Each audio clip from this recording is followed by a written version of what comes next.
I'm really happy once again to be with you, and today's class is going to be for class 8 as usual, and a very interesting at the same time an important class. I repeat, interesting as well as important.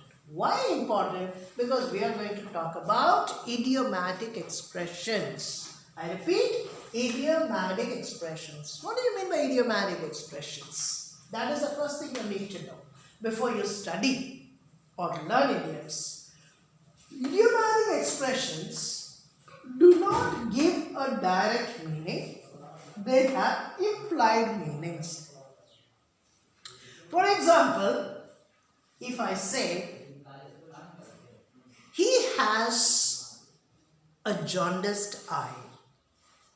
He has a jaundiced eye. Now, the moment when you hear this expression, you will understand that someone is ill, affected by jaundice, and the eye of that person is known as the jaundiced eye. Or if I may put it in another way, the eye of a jaundiced patient. That is what is the first impression that you get, or that is the understanding that you get at the beginning when you look at this phrase. I mean these two words. But that exactly is not the meaning. The real meaning is a person who feels jealous. So John has a jaundiced eye because he cannot tolerate Roshan scoring more than him in mathematics.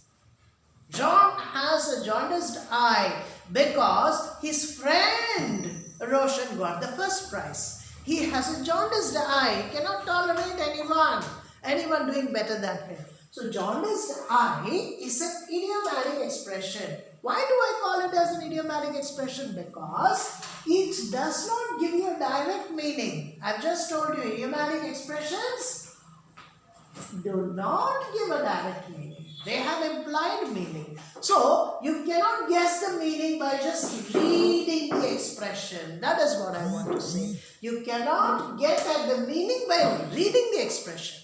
You need to understand the real meaning of that. For that, you need to kind of understand the meaning, what the word stands for. You have to learn them by heart and you have to use them in sentences. That is very important. Not learning the word by heart, but using it in sentences. So when you have a command over idiomatic expressions, your English will definitely improve. That's why for class 8, there are some idiomatic expressions recommended. So a good student of English who wants to write excellent English cannot skip this part, that is the idiomatic expressions. So jaundiced eye, jealous. I gave you the definition, I gave you the meaning.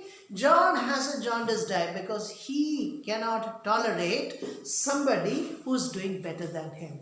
Mohit got the first prize, and on seeing that, John's eye turned into a jaundiced eye. He has a jaundiced eye, be careful. He's a jealous person. This is the meaning of this expression. Again, I come back to this particular point. When you read or when you come across idiomatic expressions, you have to understand the hidden meaning or the implied meaning. This is very important. Implied meaning, what it means actually. You don't go by the literal meaning. Jaundiced eye is not the eye of a jaundiced patient, but jaundiced eye refers to a person who is jealous in nature. Coming to the second one, this is also a fine expression, a fair weather friend. Who is a fair weather friend? One who is with you. One who is with you at good times only. So you have a lot of money in your pocket and your friend comes, come on, let's go to the restaurant. So you finish everything, go to the restaurant, have a good meal, hearty meal, and after that the friend doesn't bother you at all. He doesn't help you in times of trouble. Who is a good friend? A friend in need is a friend indeed. So a friend who helps you in difficult times is an ideal friend. But a fair weather friend is the opposite. kind of person. When you enjoy yourself with all good things, he comes to you to get his things done. The best way to put it. He approaches you to get his things done, and once he achieves his purpose, he leaves you. So he is known as a fair weather friend. This is what it means. One who remains with you only at good times and deserts you in troubled times. Okay? So don't rely on Roshan. Don't rely on Roshan. He is a fair weather friend. He will not help you in time of trouble. In times of trouble, he is a fair weather friend. So a fair weather friend is one who is with you only at good times.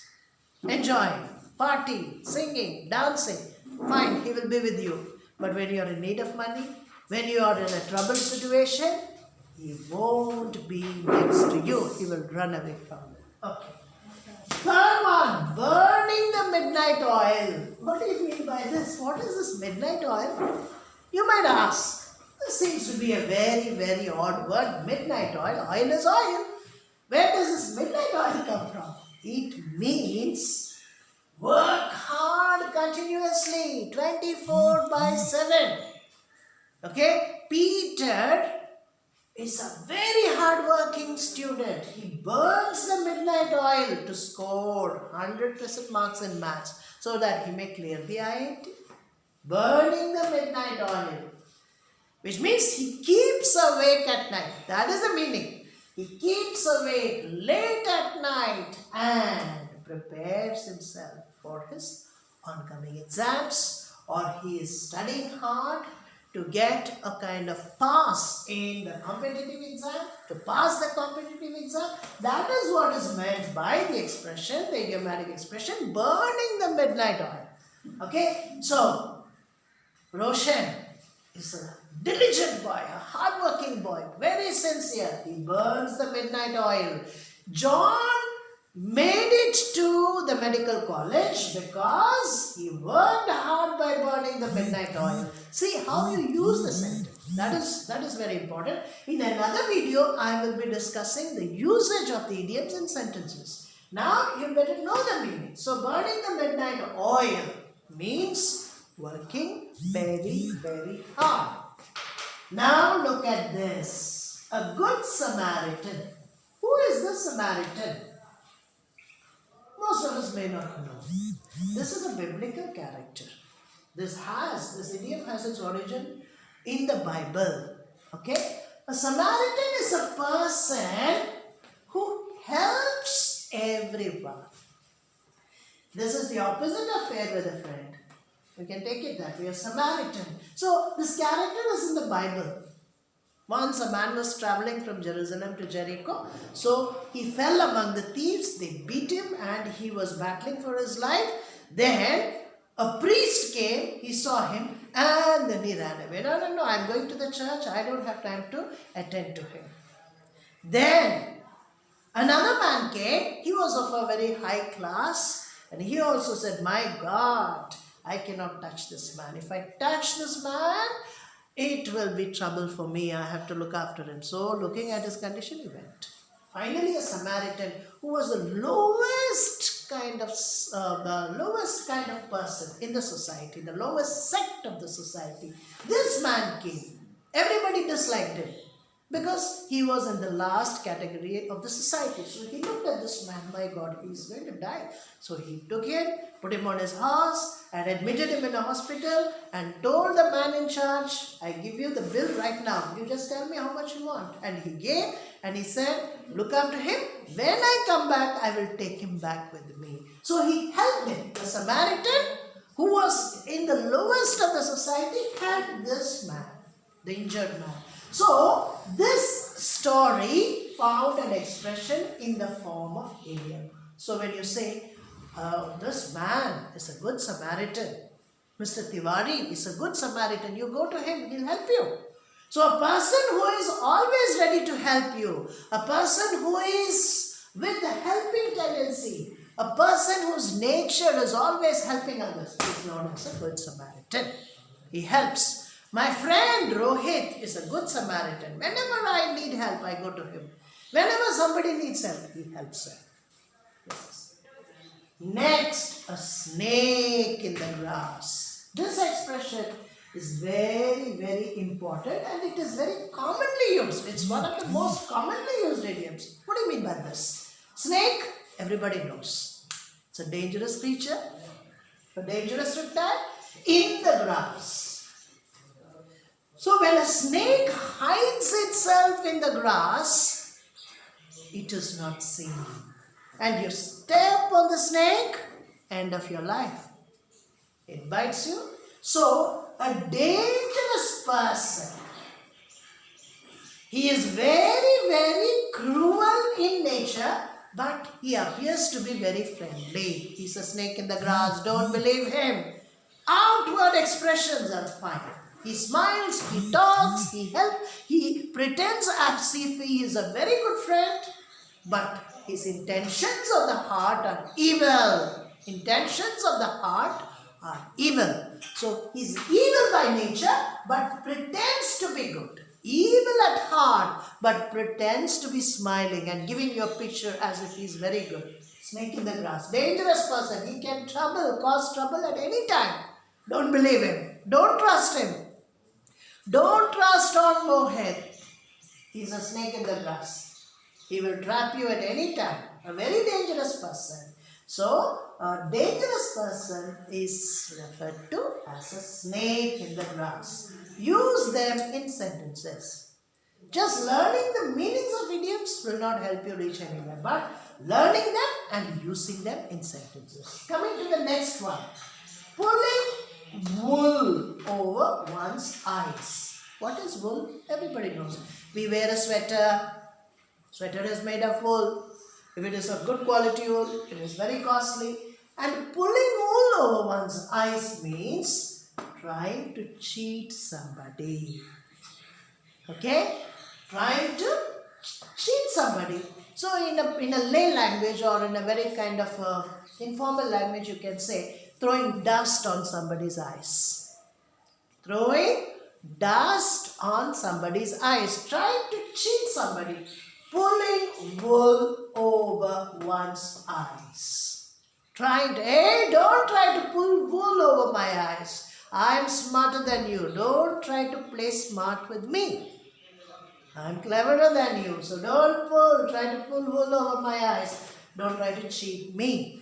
You see, these are all good idioms. You need to know them. Practice them. The next one. A storm in a teacup.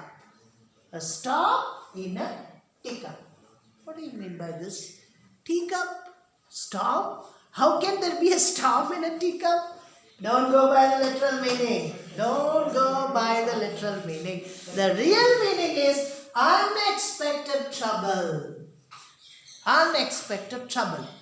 The border issue with India and Pakistan came up as a storm in a teacup. Unexpectedly. The attack of the terrorists on Kashmir came as a storm in a teacup.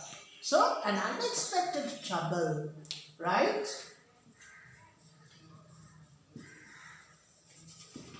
Okay.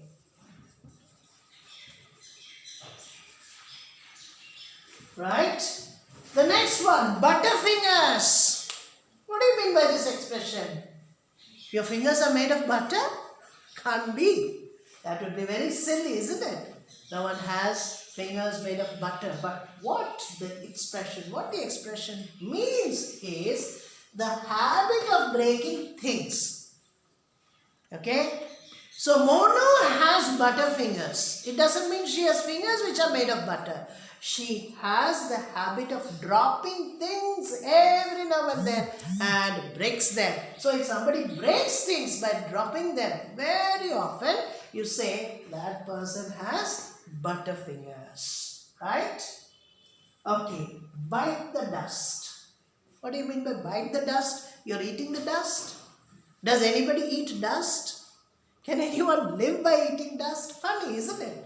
But the meaning is bite the dust, defeated.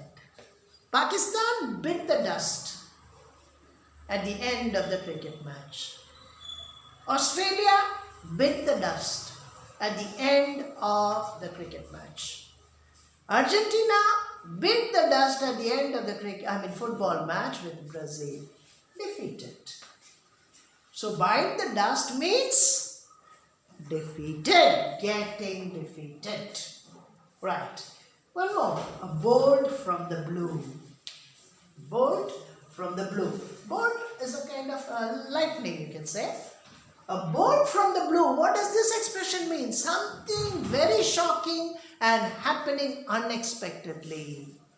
Rajiv's mother's death. I'm giving a very negative example, but that is how it has to be used.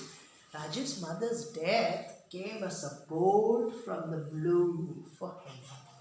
Unexpected and shocking event. Unexpected and a shocking event. This is what is meant by a bolt from the blue. Rohit's result in the examination was very upsetting. He failed in mathematics. And what does this mean? He failed in mathematics, and that failure was a bolt from the blue for him. Okay? So, dear students, learning idiomatic expressions and using them in sentences will enhance your language. You see, you cannot skip these idioms even when you sit for competitive exams. I tell you, whether it is the bank exam or the IFS exam or the railways, definitely you will be having these idiomatic expressions as part of your question paper. So a good student of English literature, a good student of English will learn 1 or 2 idioms every day. You learn 1 idiomatic expression a day, and in a month you learn 30, and in a year it is 365. It's going to be magical, I tell you. It's going to work wonders. You will simply breeze through in front of others. Supposing you are asked to participate in a group discussion and you are given a topic, you take any one of these idiomatic expressions and add them up to your speech and present that.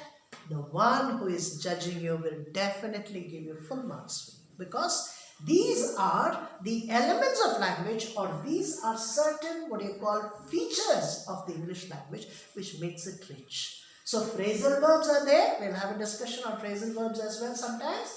And idiomatic expressions, learn them by heart, learn the meaning and make sentences with them, because this is not only important from the examination point of view, but from the career point of view. You want to get a good career in future?